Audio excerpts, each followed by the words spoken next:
This is the Nathan, Nat and Sean podcast. It's an exciting time for us in WA when we make the news, and we're going to be highlighting the suburb of Shoalwater today. And Airbnb in particular. Yes, Sean, it's apparently the kinkiest Airbnb that Airbnb has in WA. They call it Kink Corner.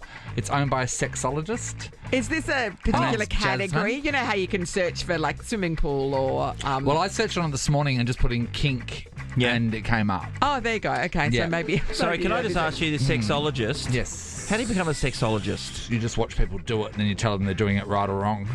I think. It's like a life coach in the sex world. Yeah, you just need like an hour of time and a shoehorn. Okay. An hour's generous, Nathan. Keep going. No, you have to give advice and get them to stop. Okay, right. It's practical. That's a good idea. 4.92 rating it has. 4.9. Oh, I want to hear from the person who wasn't It's a satisfied. guest favourite, they say. So this chick, Jasmine, she's a sexologist and family and marriage therapist. She realised that through her training that people want to experience particular things, and sometimes they can't do that safely at home because the children are there or they're renting and things like that, and you can't put holes in the roof for your various swings and stuff. And also, a lot of this sort of lifestyle leads itself to group situations, but sometimes you don't want a group situation. You want to try all these fun toys that are at one of these parties for many people, but you want to do it in the privacy of your own home, just have a bit of a laugh. And that's what she says that they are providing. Do we know how often this is getting booked out? It's booked out all the time. Yeah. Jeez, great. But do you reckon there's just an rental. element of people who are just trying to get a little seaside holiday and then they get there and go, oh, we didn't look at the photos properly. Yeah. I know, and then here's the other thing. You know, when you go into one of those places and you rent them, and then you realise there is a table tennis table in there, so you got to have a go. So Yes, is that that's the right. same thing? Yeah, I would think Yeah. so. One of the things, there's a cage, isn't there? Well, Well, you gotta the have a house go. rents for $369.70 a night. 369, that's funny. Yep. Keep going. It includes a swing, a St Andrew's cross, a set of stocks, a massage table, a cage for the romantics. What are the stocks, Nath? What The are they? stocks That's is when you right, put your head in the hole and you got your hands there, and people used to throw Like fruit at you in the medieval village and you're punishment. bad. Yeah. Okay, so instead of throwing fruit at you, what are they? Oh, they're throwing an eggplant in your face.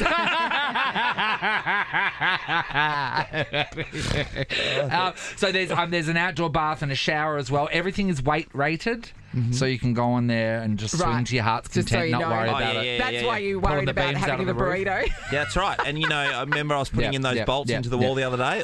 They've got those particular My ones. thing is, how much is the cleaning fee for this Gonna place? say, there's not enough spray and wipe in the world, Jasmine is says that she does it herself because she doesn't trust anyone else to do it to Jasmine. her high standards.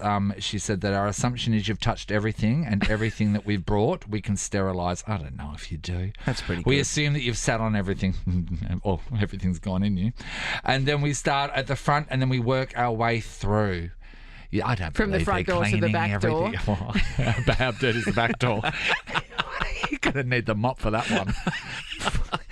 You would, I mean, like if you were shine a blue light on it, that might. If you're turning up there, it'd be a lot. It'd be a lot. It'd be a lot. It'd be a lot. I am completely supportive of this lifestyle. Yeah, it's no not kink one that shaming it's here. not one that I it's just Partake it's in? just the equipment. It's just a lot for me to process. this is why it's got. I know I don't So want you to. could go and give it a yeah, shot. It's fine. I don't want to eat duck either, so I'm not going to. But you have eaten it and you liked it. No, I didn't like it. I don't want it. And No. that's the other thing. Now, what if you try it and you like it and you don't want to like it? Well, you have like because you said, "Oh, this is delicious." What was it? And it I'm was not eating duck. ducks. Ah, So they're tasty. And he Particularly has. plum I've been sauce. there. Hey, you know what I'm saying? Yeah. I've been attacked by a duck, so I've got every right to eat one. It's eye for an eye. Harry, I would think the only person that we would know that would have anything to do with kinks and equipment would be you or your circle of friends. Yeah, there is one, mate. I won't name names. That was a hard prosecution. Twisting your arm Yeah, all right, around. here we go. Yeah.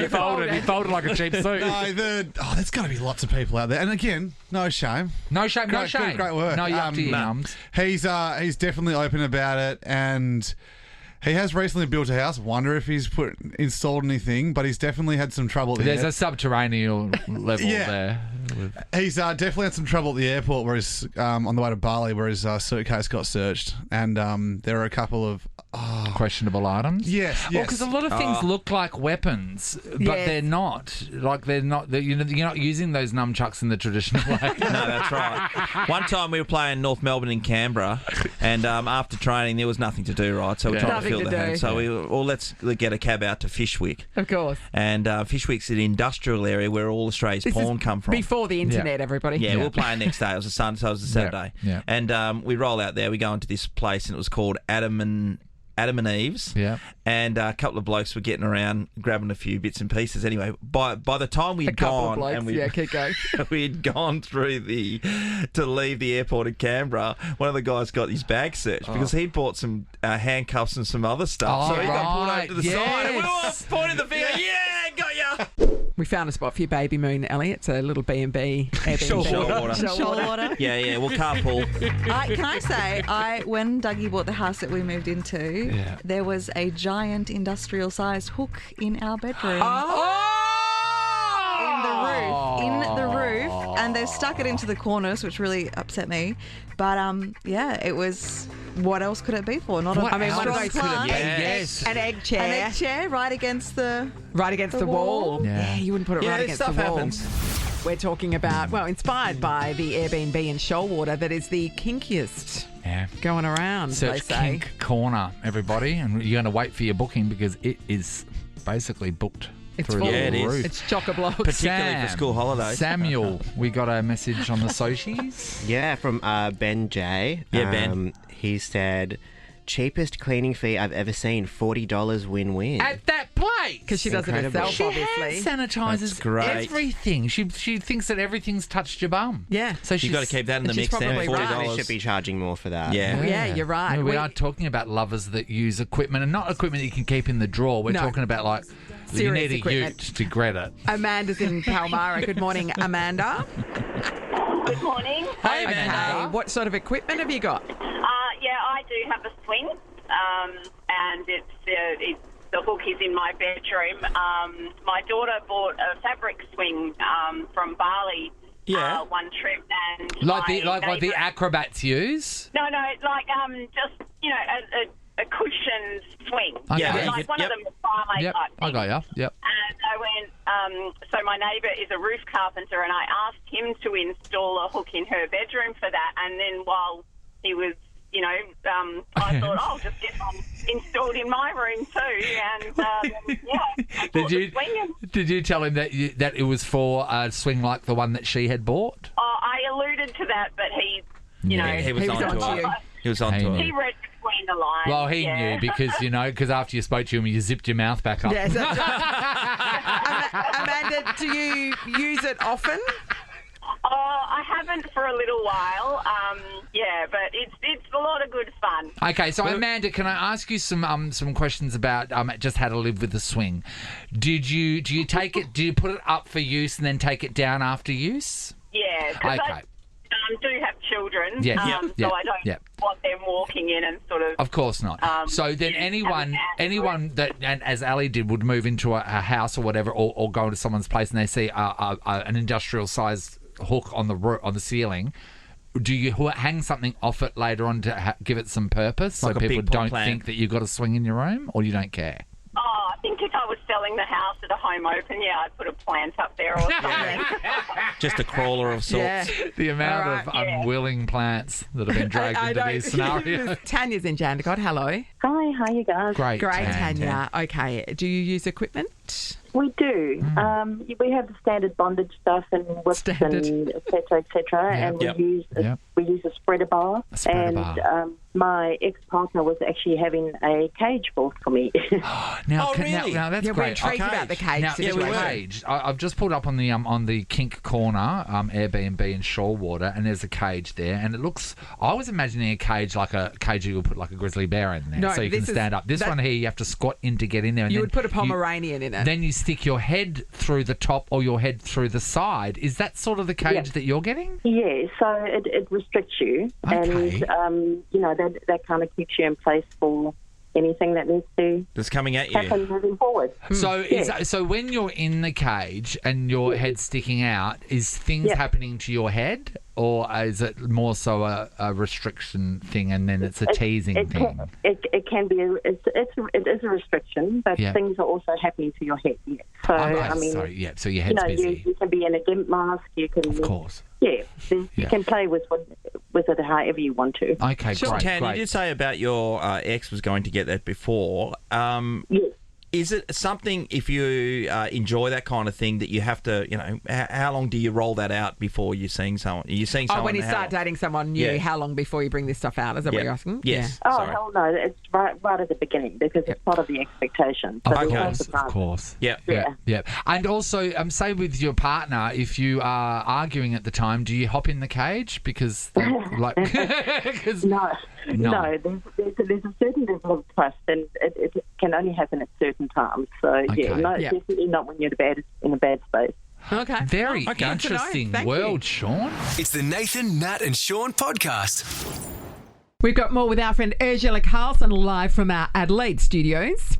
Hey, Ursula, when we've been to that studio, we start off the morning by having breakfast down in the cafe downstairs. Did you pop into there at any stage on that bottom floor? No, but I did see it and it looks really cute, so I might go there because I'm off to Whyalla, the buzzing metropolis that is Whyalla. Mate, after this, I might want to, I don't know what the cuisine is like in Whyalla. So I hear the 6-inch surf and turf's not bad. Don't get me into your freaky ways, please. I have my own freak show going on. Ursula, we went to a place down the main drag and it was called Schnit House. Oh, it was so good. Big bloody Schnitz and schnitzels. Yeah. Schnitz and tits. Schnitz and tits is a Melbourne institution, but same vibe. Yeah, I go heavy on the schnitz, light on the tits, but I'm the opposite. We're the perfect couple to go. we should eat a meal together. We won't be able to go. Yeah, that's right. Honestly, you bring the salami, I bring the tuna, if you catch what I'm saying. Angela, did I see somewhere that you got married recently? No, you're wrong. Oh, you didn't get married. Engaged? No, I'm engaged. That was it. Yeah. So big proposal, or what happened? How did it go down? No, it was very casual. It was just on the couch just before Christmas, and it was more of a, so you want it? Yeah, cool. You want it? Yeah, cool. And that was it. They're the most True beautiful romance. of tales. There you go. Yeah, really, really. I mean, we've known each other for like 22 years. Yeah, you so know, what's the point? What's the point? You know what? Sometimes it's like a trick to get them to marry you. It's like you're looking on the couch going, this is the best we either of us can do. Who needs a windswept cliff? Yeah. Why would I set up this big scene, or why would she set up this big scene? When you're on the couch, you're at your most comfortable. Yeah. This is where we spend most of our time. Let's remember this couch. You went these to your special pants. place. Yeah. Yeah. You just farted on my leg. It's fine. I do. I want to lock that in. Your boobs hanging out. You're like, this is as good as it gets. Hey, Ursula, you're doing a lot of shows. This tour, you're banging them out day after day. Do you check in back at home with the kids when you're away, or do you see the beauty? I'm away. I'm doing these shows. I couldn't care less what the kids are up to. No, I have to keep checking back into them because I get smaller and smaller on their pictures, because I'm in little. So then eventually I'm just on the back of the page, when I just When the leave, dog's I'm bigger still than with the you. family unit, and then I'm like further away, like with the tree and the dog, and then eventually I'm on the other side, and I'm like, no. So, no, I usually just do Thursday, Friday, Saturday in Australia, then I fly home, and then I come back. So I'm home 4 days, here 3 days. Oh, yeah, right, yeah. Far out. Jesus, that's a lot of flying, decent dude. commute. Yeah, I fly more than a pilot. Yeah. Yeah. That's You know right. when you get on the plane and you look at the crew and you go, oh, is Kelly not flying? Right? And you go, no, she's actually on the Adelaide flight. And you're like, oh, yeah, her kid's still sick. You know the crew so well. Is there something you have to have on every flight? I went through a stage where I kept on forgetting my neck pillow, and So you buy a new one. So I buy a new one. So I've got probably about 10 or 15 neck pillows at home, but they never go around my neck. They go around my stomach, so I can sit there and lean my elbows on my there. elbows on there. Do you have any? I must say, that sounds like a very economy kind of story. We live in an economy world. Yeah, I'm an economy girl. No, I don't. I don't need anything because in business they come, they rub your feet, Sometimes I get so annoyed because people in economy think it's so amazing in business, but you know what? On long flights they always run out of caviar, and it's and disgusting. It's tough in the front. And because I'm short, sometimes there's too much leg room, and that can be distracting. That is distracting. That's so disgusting. I tell you, if you've never experienced anything but economy, don't. Unless you can afford to do it all the time. It's just better not to know. It's just better not to know what it's like to be treated like a person in the sky. Yeah. A real person. Sometimes when I'm in business and I've already got 3 pillows, and then I go, I say to them, can you bring me another pillow? And I know they go and rip it off someone in economy. They pry it out of some elderly person's knuckles, the arthritic knuckles. They can't hold on to a pillow. They go, you sleep with no pillow. Oh, you don't have your neck pillow. Well, tough luck. They're prizing the neck pillow away from Nathan's waist so that you may sleep, Urzila. And that's the way it should be. Urzila Carlson's coming to town, everybody. Lord. And this is no dark room, tiny pub gig. This is HBF Stadium, if you don't mind. Oh, Jesus. Friday, July 5th and Saturday, July 6th. Tickets from livenation.com.au, or you can get all the details at urzilacarlson.com. It's always a pleasure, Urz. When you get here, I'll take you out for a surf and turf.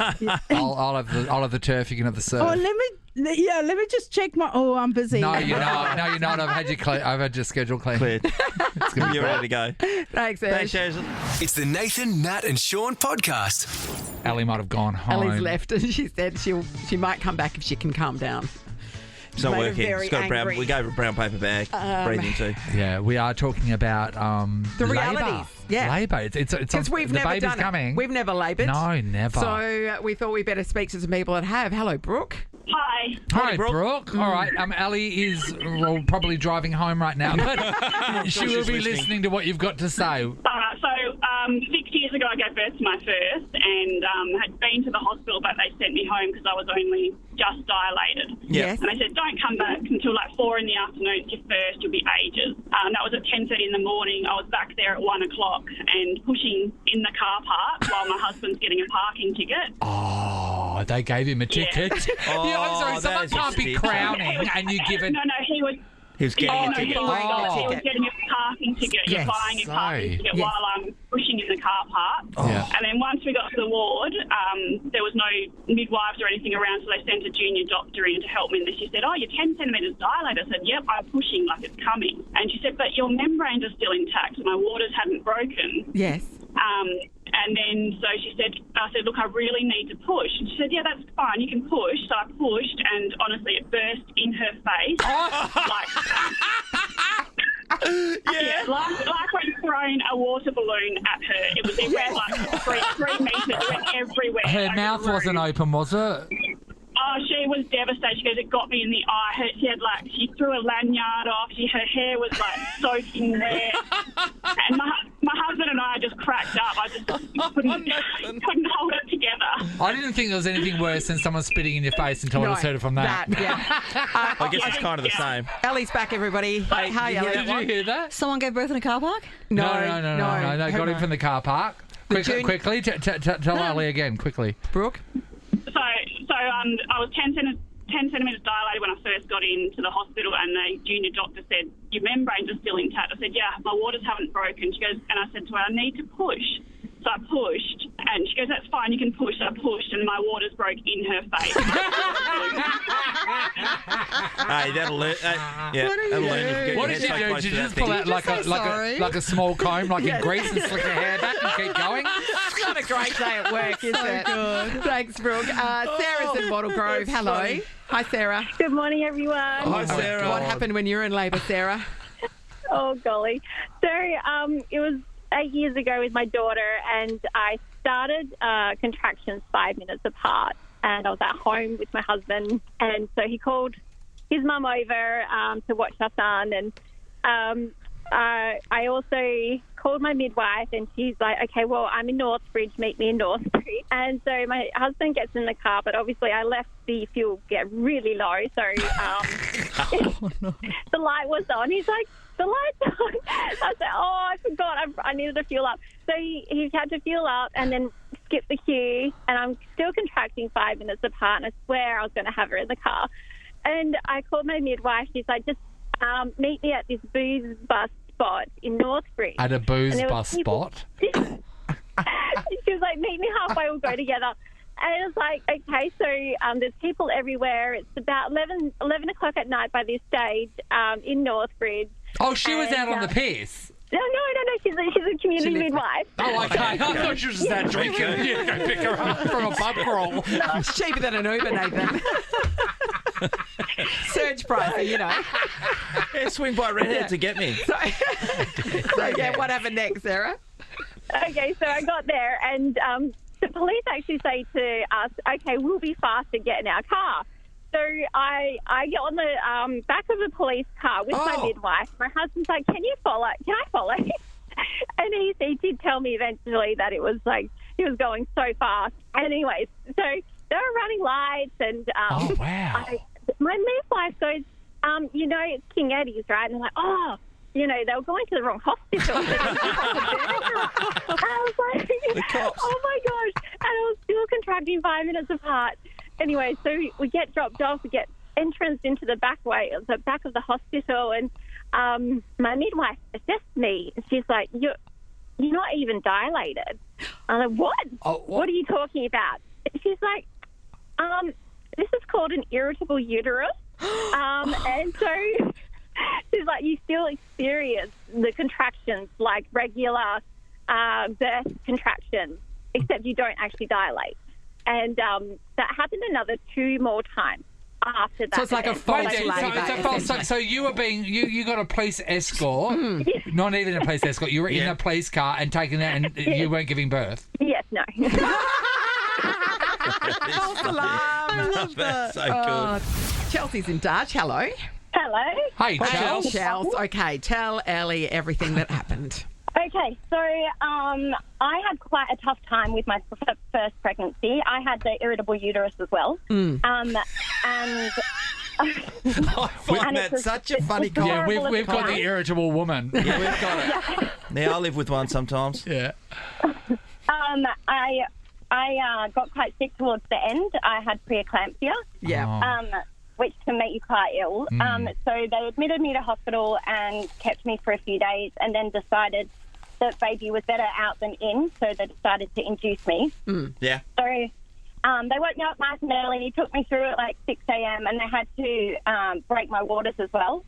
But because I'm not dilated at all, they had to break my waters with like a hook thing that basically was going through. It's like a metal hook, plastic hook thing that they have to like something you'd use for like making a quilt. Yeah. Catching a snapper. Yeah. Like a quick unpick. Yeah. Okay. Exactly Longer. like that. Oh, Longer no, handle. No, keep going. Oh my god. So I was like, they'd kind of break my waters, and I had to have a few goes because I couldn't get it, and I'm like excruciating pain, like backing myself up the bed, and my husband, who's a personal trainer, walks in and he's like, good morning, we're going to have a baby. This is why guns shouldn't be illegal, because you've got full risers blow his head off at that stage. All the midwives are looking at him like, shut up. Like, Shut up. Immediately she get can't out. talk to you right now. Come and help her. And he's like, what's going on? And they're like, she can't talk to you. Anyway, so then we're going through the, everything, and he turns like full personal trainer mode and tries to like personal train me through. Inspire you. Chelsea. I know. I can imagine, Chelsea, I'd be that person. And I know don't be that person, guys. Now Don't punch be it, that punch it, person. punch it. That's it. It's not the same as doing burpees. You can do it. I was ready to punch him. Yeah. Look at that hook, the amni hook. Oh, so I'm right. It's like a quick unpick. Yeah. Like a little misread crochet that hook, to isn't start it? God. Oh, thanks, Chelsea. Ellie. Kim's in Atwell. This Hello. is happening to you soon. Hi, guys. How are you? Hey, Kim. I'm not Gee, sure we're that learning. Ellie's feeling more confident about the don't know. experience, but what happened to you? So this was with baby number 2. All 3 of my babies were under an hour from start to finish. Oh my God. No time for a cake. No. So number 2 woke up and I'm like, rang the hospital. They're like, look, you've got plenty of time. Have a shower, have your breakfast. Don't worry about it. Anyway, the contractions were getting quicker. Said to hubby, I think we should go into hospital. So he's been to the dad class. The dad class has said, don't worry, take it with a pinch of salt. Yeah, and what you need is a man telling you how this goes. Yeah. So we're in the car. We've got a 20-minute ride to the city. This was in Adelaide at the time. Yeah. And he stops at every red light at 6 o'clock in the morning. And I said, you have got to put your foot down. Anyway, we got to about 10 minutes down the road and I'm like getting the urge to push.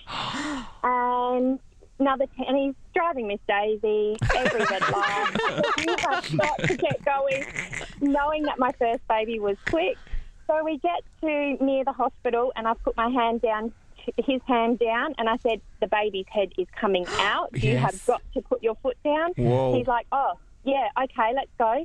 Get to the hospital. He's pulled into the front door near the emergency. Yeah. Has run around, and in this stage, I'm pushing, the head is already out. In the car, he's run round to get a nurse. The nurse has slipped over in the doorway, and you know the doors that open and close? Yes. They're closing on her. She's in the doorway. The doors are opening and closing. I want to see this. By the time someone's gone and helped her, I've already had the baby. Nobody's in the car with me. No way, so you've had it by yourself? I've had the baby by myself. I had those harem pants on. The baby has gone down the leg. Oh, my God. Oh, yeah, because of the room. Did you get up and just shake the baby out of your, Bottom of your trouser pants. The whole time, all I can think of is my car is going to be ruined. Well, that's what I was thinking too. too. One thing in the car. It was because it was in your pants. Yeah, so you kept it in your pants. The baby was caught in my harem pants, so yeah, wear harem pants. They're a good catch. There you Okay, go. that's a great piece of You know what? advice. Those are those pants that we all buy when we're in Bali and never wear when we're back here. The ones with the elephants on them. Yes. Yeah, Ellie's got whales on them though. Natalie. Imagine having a whole hospital of people there Immature. waiting to help you, but yet you're like 2 meters away from it, having the baby by yourself. Well, one of the professionals is supposed to be having you. Their heads being crushed by the automatic doors. Kim, what a tale. Nathan, Nat, and Sean is a Nova podcast. For more great comedy shows like this, head to novapodcasts.com.au. Nova.